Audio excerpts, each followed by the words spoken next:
کہتے ہیں کہ انسان جس جگہ ایک بار جاتا ہے زندگی میں دوسری بار بھی اسی جگہ ضرور جاتا ہے، اور مجھے اس بات پر اس دن یقین آیا جب 16 سال بعد مجھے اپنے پرانے محلے جانا پڑ گیا۔ میں اتنے سال بعد اچانک اس محلے میں آیا تھا، سب کچھ بدل چکا تھا۔ یہ وہ محلہ تھا جہاں میں نے اپنا بچپن اور اپنی زندگی گزاری تھی۔ پھر ابو کو تبادلہ ہو گیا اور ہم نے یہ شہر ہمیشہ کے لیے چھوڑ دیا تھا، اور آج جب اتنے سال بعد ایک بار پھر اسی محلے میں واپس آیا ہوں تو ایسا لگتا ہے جیسے کچھ بھی پہلے جیسا نہیں ہے۔ میں پرانی گلیوں میں چلتا جا رہا تھا، وہاں کوئی مجھے نہیں جانتا تھا۔ چلتے چلتے ایک پرانے گھر کے سامنے میرے قدم خود بخود رک گئے۔ اس گھر کی ساری دیواریں ٹوٹ چکی تھی اور دروازہ بھی پرانا ہو چکا تھا۔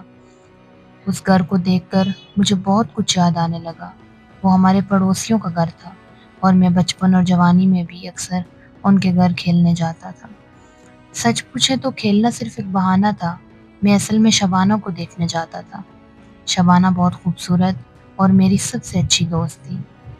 دوست وہ صرف بچپن تک تھی، جب میں کچھ بڑا ہوا تو مجھے اس سے پیار ہونے لگا تھا۔ وہ بھی مجھ سے بہت پیار کرتی تھی۔ پھر ہم لوگ ہمیشہ کے لیے یہ محلہ چھوڑ کر چلے گئے تھے اور شبانہ یہی رہ گئی۔ شبانہ کی ایک بہت اچھی دادی بھی تھی جو مجھے بیٹے کی طرح پیار کرتی تھی، اور میں بھی انہیں اپنی سگی دادی کی طرح سمجھتا تھا۔ مگر اب تو کچھ بھی نہیں رہا تھا۔ شاید اس کی شادی ہو گئی ہوگی اور اب تو اس کے بچے بھی ہو چکے ہوں گے۔ اتنے سال جو گزر چکے تھے، اور اس کی دادی تو اب یقیناً فوت ہو چکی ہوگی، کیونکہ وہ تو اسی وقت بہت بوڑھی اور کمزور تھی۔ اور اب تو اتنے سال گزر گئے اور مجھے اس بات پر بھی یقین نہیں تھا کہ یہ گھر اب بھی انہی کا ہے یا وہ بھی یہ گھر چھوڑ کر چلے گئے تھے۔ پھر بھی بے اختیار میں نے دروازہ کھٹکھٹایا۔ تھوڑی دیر بعد دروازہ کھلا، اور جس نے دروازہ کھولا تھا اسے دیکھ کر میری سانس گلے میں اٹکنے لگی۔ میں صدمے اور حیرت سے اسے دیکھے جا رہا تھا۔ وہ شبانہ تھی، بالکل ویسی شبانہ جیسی میں اسے چھوڑ کر گیا تھا۔ وہ بالکل نہیں بدلی، نہ اس کا چہرہ، نہ رنگ، اور نہ ہی اس پر وقت گزرنے کا کوئی اثر ہوا تھا۔ وہ ابھی بھی ویسی ہی خوبصورت اور جوان تھی۔ مجھے دیکھ کر اس نے اداسی سے کہا، تم آ گئے باسط؟ میں اتنے سالوں سے تمہارا انتظار کر رہی تھی۔ تم یوں بنا بتائے چلے گئے تھے، ایسے بھی کوئی جاتا ہے کیا؟ میں نے اس کی بات سن کر کچھ شرمندگی سے سر جھکا لیا اور معذرت کرتے ہوئے بولا، آئی ایم سوری شبانہ، اس وقت حالات ہی کچھ ایسے تھے، اور یہی وقت کا فیصلہ تھا کہ ہم جدا ہو گئے۔ میری بات سن کر اس نے اپنی آنکھیں صاف کی۔ چلو ابھی یہیں کھڑے رہو گے یا اندر بھی آؤ گے؟ شبانہ کی بات پر میں اندر ان کے گھر میں چلا گیا۔ ان کا پرانا گھر بالکل ویسے تھا جیسے 16 سال پہلے تھا، کچھ بھی نہیں بدلا تھا۔ میں اندر جاتے ہوئے گھر کا جائزہ بھی لیتا جا رہا تھا۔ پھر چلتے چلتے میں اچانک ٹھٹک کر رہ گیا۔ میری جو سامنے نظر پڑی تو میں شاکڈ ہو گیا۔ سامنے ایک چارپائی پر شبانہ کی دادی بیٹھی تھی۔ میں اس کی دادی کو زندہ دیکھ کر حیران تھا۔ اتنے سال بعد نہ صرف وہ زندہ تھی بلکہ ویسی کی ویسی صحت مند تھی۔ میں آنکھیں پھاڑے انہیں دیکھے جا رہا تھا۔ ایسا کیسے ممکن تھا؟ پھر میں نے اس کی دادی کو سلام کیا۔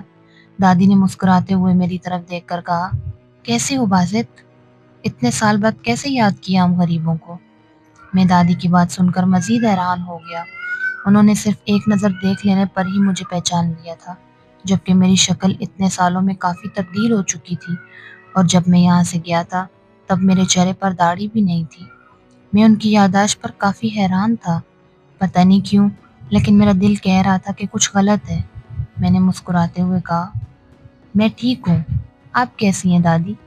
پھر دادی نے میرا ہاتھ پکڑ کر مجھے اپنے پاس بٹھایا۔ اسی وقت شبانہ نے اپنے ملازم کو آواز دے کر کہا، ناظم چائے لے کر آؤ۔ میں شبانہ کی بات سن کر ایک حیرت میں ڈوب گیا۔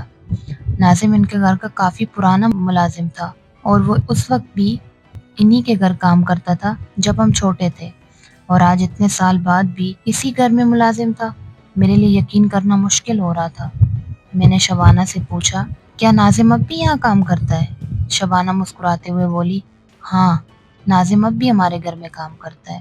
سب کچھ وہی ہے جیسے تم چھوڑ کر گئے تھے، بس تم ہی بدل گئے ہو۔ شبانہ نے شکوہ کیا، اور میں اس کے شکوے پر مزید شرمندہ ہو گیا۔ پھر شبانہ کی دادی نے ایک نہایت عجیب و غریب بات کہی، بیٹا تم نے ہمارے گھر میں موجود قبریں دیکھ لی؟ میں ان کی بات سن کر بری طرح الجھ گیا اور میں نے حیرانگی سے شبانہ کی طرف دیکھ کر پوچھا، یہ دادی کن قبروں کی بات کر رہی ہیں اور گھر میں کس کی قبریں ہیں؟ شبانہ نے میری بات کا جواب دینے کی بجائے اپنی دادی کو ٹوکتے ہوئے کہا، کیا دادی آپ بھی ہر مہمان کے سامنے قبروں کا ذکر لے کر بیٹھ جاتی ہیں؟ اس بیچارے کو چائے تو پینے دو۔ دادی نے کچھ شرمندگی سے میری طرف دیکھ کر کہا، اچھا بیٹا تم چائے پی لو پھر بات کریں گے۔ لیکن میں بری طرح الجھ چکا تھا، آخر کیا تھا جو میری سمجھ میں نہیں آ رہا تھا۔ میں وہیں دادی کے ساتھ بیٹھ کر باتیں کرتا رہا۔ دادی نے شکوہ کرتے ہوئے کہا، تم اتنے بڑے آدمی بن گئے ہو، دوبارہ اس محلے میں ہی نہیں آئے کبھی، ہم تمہارا انتظار کرتے رہے۔ میں نے دادی کو سمجھاتے ہوئے کہا، دادی بس حالات ہی کچھ ایسے ہو گئے تھے کہ دوبارہ نہیں آ سکا۔ میرا بہت دل کرتا تھا میں آپ کے پاس آؤں، آپ سب سے ملوں۔ دادی نے بڑی محبت سے میرے گال پر ہاتھ رکھتے ہوئے کہا، اچھا تمہاری امی ابو اور باقی بہن بھائی کیسے ہیں؟ میں نے مسکراتے ہوئے کہا، سب ٹھیک ہے دادی، اور امی تو آپ سب کو بہت یاد کرتی ہیں۔ پھر میں نے شبانہ کی طرف دیکھ کر کہا، شبانہ تم نے اب تک شادی کیوں نہیں کی؟ میری بات پر شبانہ نے دکھ بھرے لہجے میں کہا، میں تم سے شادی کرنا چاہتی تھی، تمہارے علاوہ کسی اور سے کیسے شادی کر سکتی تھی، اور تم مجھے چھوڑ کر چلے گئے تھے۔ شبانہ کی ہر بات پر میرے پرانے زخم تازہ ہو رہے تھے۔ پھر ان کے گھر کا ملازم ناظم چائے لے کر آیا تھا۔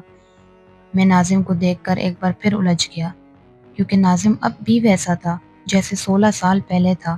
وہ بالکل نہیں بدلا تھا اور نہ ہی اس کی عمر بڑھی تھی، اور میں سوچ رہا تھا کہ اس گھر میں رہنے والوں پر وقت گزرنے کا بالکل اثر نہیں ہوا تھا۔ سب کے سب ویسے ہی جوان تھے جیسے میں ان کو چھوڑ کر گیا تھا۔ اب تو مجھے یقین ہو گیا تھا کہ کچھ نہ کچھ واقعی عجیب ہے۔ ناظم نے چائے رکھ کر مجھے دیکھا اور خوش ہوتے ہوئے بولا، باسط بابو آپ اتنے سال بعد ہمارے گھر کا راستہ کیسے بھول آئے؟ وہ بالکل ویسا تھا، وہی آواز، وہی لہجہ۔ میں نے کہا، یار ناظم تم تو بالکل نہیں بدلے، اتنے سال بعد بھی بالکل ویسے ہی ہو جیسے پہلے تھے۔ اور میں چائے اٹھا کر پینے لگا۔ چائے کے دوران شبانہ اور ناظم وہیں بیٹھ گئے اور میرے ساتھ باتیں کرتے رہے۔ میں دادی کے ساتھ بھی باتیں کرتا رہا۔ ہم سب کو پرانا وقت یاد آ رہا تھا اور پرانی باتیں یاد کرتے رہے۔ اسی دوران دادی نے ایک عجیب و غریب واقعہ سنایا، بیٹا آج سے 7 سال پہلے 12 دسمبر 2004 کی صبح ہمارے گھر میں 2 چور آئے تھے اور انہوں نے ہم سب کو پکڑا اور گھر کا سارا سامان لے گئے۔ پھر ان چوروں نے ہم تینوں کو رسیوں سے باندھ دیا تھا اور بندوق نکال کر ہم تینوں کی طرف بڑھے۔ دادی واقعہ سناتے سناتے رک گئی۔ میں سانس روکے ان کا واقعہ سن رہا تھا۔ پھر میں نے ان سے پوچھا، دادی پھر کیا ہوا؟ ان چوروں نے کیسے چھوڑا تھا آپ کو؟ میری بات سن کر دادی نے اداسی سے اپنا دوپٹہ سر پر لیا اور بولی، پتہ نہیں بیٹا آگے کیا ہوا تھا، مجھے کچھ خاص یاد نہیں، اب بوڑھی ہو چکی ہوں، یادداشت بھی کمزور ہے۔ میں نے مسکرانے کی ناکام کوشش کی۔ کچھ دیر تک میں ان کے ساتھ باتیں کرتا رہا، پھر چائے پی کر میں جانے کے لیے کھڑا ہو گیا۔ دادی، شبانہ اور ناظم بھی کھڑے ہوئے۔ پھر میں نے دادی اور شبانہ سے کہا، چلو اس وقت چلتا ہوں، اگر زندگی رہی تو پھر ملیں گے۔ میں نے جانے سے پہلے شبانہ کی آنکھوں میں دیکھا، اس کی آنکھوں میں بے پناہ اداسی تھی۔ میں اس سے نظریں نہیں ملا سکا۔ پھر میں واپس جانے کے لیے مڑا تو دادی نے پیچھے سے آواز دے کر کہا، رک جاؤ بیٹا، قبریں تو دیکھتے جاؤ۔ میں نے کچھ الجھ کر دادی کو دیکھا اور پھر دادی نے سامنے کی طرف اشارہ کرتے ہوئے کہا، بیٹا وہ رہی قبریں۔ میں نے نظریں اٹھا کر سامنے دیکھا تو گھر کے پچھلے حصے کی طرف ایک درخت کے نیچے کچھ قبریں تھیں۔ میں بری طرح الجھ گیا کہ گھر کے اندر کس کی قبریں ہو سکتی ہیں، کیونکہ جب میں بچپن میں یہاں آتا تھا تب تو یہاں کسی کی قبریں نہیں تھی۔ دادی نے کہا، چلو بیٹا چل کر دیکھ لو، سوچ کیا رہے ہو؟ دادی کی بات پر میں ان قبروں کی طرف جانے لگا۔ شبانہ، ناظم اور دادی بھی میرے پیچھے پیچھے آنے لگے۔ میں ان قبروں کے پاس پہنچ گیا۔ وہ 3 پرانی قبریں تھیں جن پر حد سے زیادہ مٹی اور کچھ جڑی بوٹیاں اگی ہوئی تھی۔ ان تینوں قبروں پر ایک ایک تختی لکھی ہوئی تھی، ہر تختی پر مرنے والے کا نام تھا۔ میں ان قبروں کے پاس گیا۔ پہلی قبر کی تختی کی طرف میں نے دیکھا تو اس پر نام پڑھ کر مجھے لگا میں اگلا سانس بھی نہیں لے سکوں گا۔ اس تختی پر لکھا ہوا تھا، نوراں دادی وفات 12 دسمبر 2004۔ میری آنکھیں خوف اور حیرت سے پھیل گئی، دل کی دھڑکن تیز ہونے لگی۔ میں نے دوسری قبر کی تختی کی طرف دیکھا تو ایک اور صدمہ لگا جس پر لکھا تھا ناظم علی وفات 12 دسمبر 2004۔ ڈر اور خوف کے مارے میں پسینہ پسینہ ہو گیا، میرا پورا وجود کانپ رہا تھا۔ میں نے دھڑکتے دل کے ساتھ جلدی جلدی اس تیسری قبر کا کتبہ دیکھا تو میرے لیے سانس لینا مشکل ہو گیا۔ اس پر لکھا تھا شبانہ اسلم وفات 12 دسمبر 2004۔ میرا دل خشک پتے کی طرح کانپ رہا تھا۔ اس کا مطلب دادی، شبانہ اور ناظم مر چکے تھے۔ میں نے ڈرتے ڈرتے پیچھے دیکھا، پیچھے کوئی بھی نہیں تھا، سب غائب تھے۔ میں خوف سے کانپتے ہوئے تیزی سے وہاں سے جانے لگا۔ میں اب تک مرے ہوئے لوگوں کے ساتھ تھا، یہ سوچ کر ہی میرا وجود کانپنے لگا۔ شبانہ، دادی اور ناظم مر چکے تھے، اور 12 دسمبر 2004 کے دن جب وہ چور ان کے گھر آئے تھے تو ان چوروں نے شبانہ، دادی اور ناظم کو مار دیا تھا۔ میرا دل بہت اداس اور خوف زدہ تھا۔ میں بھاگتا ہوا اس پرانے خوفناک گھر سے باہر نکل گیا اور اس دن کے بعد دوبارہ کبھی اس محلے میں نہیں گیا۔